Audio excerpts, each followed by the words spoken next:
Hi, welcome to my channel. இன்றைக்கி நம்ம fruit custard பார்க்க போகிறோங்க. வித் ஓரியோ பிஸ்கட் டாப்பிங்ஸோடு பார்க்க போகிறோம். அதுக்கு முன்னாடி ஃபஸ்ட்டு எங்கள் சேனல் பார்க்குறீங்க அப்படின்னா சப்ஸ்கிரைப் பண்ணிக்கோங்க, மறக்காமல் பெல் ஐக்கானையும் கிளிக் பண்ணிக்கோங்க. இப்போ வாங்க நம்ம இன்க்ரீடியன்ட்ஸ் எல்லாத்தையும் ஒன்று ஒன்றா பார்த்துடலாம். இப்போ ஃபஸ்ட்டு நான் என்ன பண்ணியிருக்கேன்னா, ஒரு கப்பு காய்ச்சின பால் எடுத்து வச்சுருக்கேன். அடுத்தது மாதுளம்பழம் கொஞ்சம் நான் உரித்து வச்சுருக்கேன். இதில் மேங்கோ, ஆப்பிள் கட் பண்ணி வச்சுருக்கேன். பனானாவும் எடுத்து வச்சுருக்கேன். இப்போ கஸ்டர்ட் பவுடர் எடுத்து வச்சுருக்கேன். ஓரியோ பிஸ்கெட் ஒரு பேக்கெட் எடுத்து வச்சுருக்கேன். டேபிள் ஸ்பூன் கஸ்டர்ட் பவுடரை ஒரு பவுலில் போட்டு தனியாக கொஞ்சமாக அதில் பால் ஊற்றி மிக்ஸ் பண்ணிக்கோங்க. ஒரு டேபிள் ஸ்பூன் அதிலே பால் ஊற்றி அதிலே அந்த அளவில் மிக்ஸ் பண்ணிக்கோங்க. நல்லா கட்டியே இல்லாமல் நல்லா மிக்ஸ் பண்ணிக்கோங்க. இந்த லம்ஸுமே இருக்கக்கூடாது, அந்த அளவுக்கு நல்லா மிக்ஸ் பண்ணி வச்சுக்கோங்க. அடுத்து ஒரு பேனில் நம்ம காய்ச்சின பாலை ஊற்றிக்கலாம்.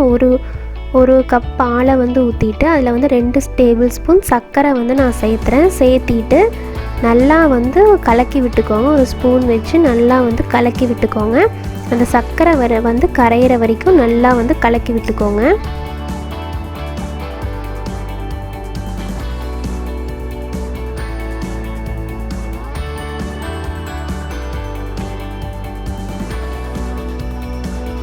அடுத்து நம்ம மிக்ஸ் பண்ணி வச்ச அந்த கஸ்டர்ட் பவுடரை கொஞ்சம் கொஞ்சமாக அதில் சேர்க்க போகிறோம். சேர்த்திட்டு அதை கலக்கி விட்டுட்டே இருக்கணும். இல்லை அப்படின்னா கீழே அடி பிடிச்சிரும். அதை நல்லா கலக்கிட்டே இருக்கும்போது பார்க்குறப்ப நம்ம கொஞ்சம் அந்த பால் திக்காயிட்டே வரும்.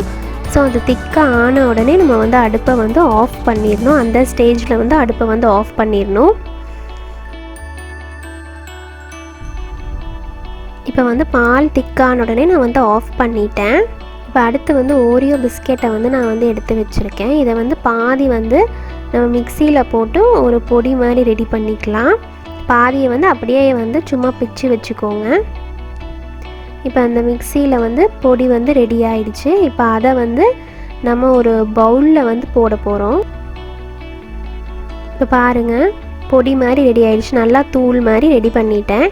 இப்போ நான் ஒரு 3 கிளாஸ் எடுத்து வச்சுருக்கேன். அதில் கீழே இந்த பவுடரை நான் போடுறேன். இந்த ஓரியோ பிஸ்கெட் பவுடரை 3 கிளாஸையும் கொஞ்சம் நான் ஃபில் பண்ணிக்கிறேன். ஃபில் பண்ணிவிட்டு அடுத்து நம்ம இப்போ ரெடி பண்ணி வச்சுருக்கிற அந்த கேரமல் கஸ்டர்டை அடுத்த லேயராக நான் போட்டு விடுறேன். நீங்கள் ஒரு 1/4 டம்ளர் இந்த கஸ்டர்ட் நம்ம கேரமல் கஸ்டர்ட் ரெடி பண்ணதை போட்டுக்கலாம். அதுக்கு மேலே நம்ம இப்போது இந்த எடுத்து வச்சுருக்கிற ஃப்ரூட்ஸ் எல்லாத்தையும் மேலே போட போகிறோம். இப்போ ஒவ்வொரு கிளாஸ்லேயும் நான் அதை ஃபில் பண்ணிக்கிறேன்.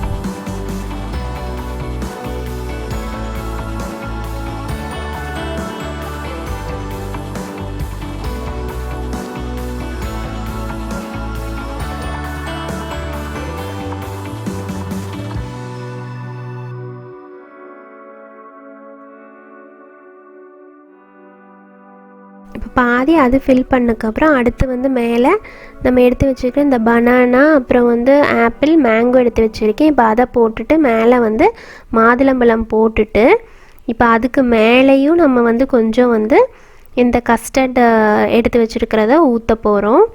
ஊற்றிட்டு அதுக்கு மேலே நம்ம இந்த ஓரியோ பிஸ்கெட்டை போட போகிறோம். இந்த மாதிரி லேயர்ஸாக ரெடி பண்ணிக்கோங்க. கொஞ்சம் கொஞ்சமாக லேயர்ஸாக ரெடி பண்ணிக்கோங்க. இந்த மாதிரி ரெடி பண்ணிவிட்டு மேலே நம்ம கொஞ்சம் பொடி பண்ணாத பிஸ்கெட்ஸ் எல்லாம் இருக்குல்லையே, அதை தூவி விட்டால் சூப்பராக ரெடி ஆகிடுச்சு.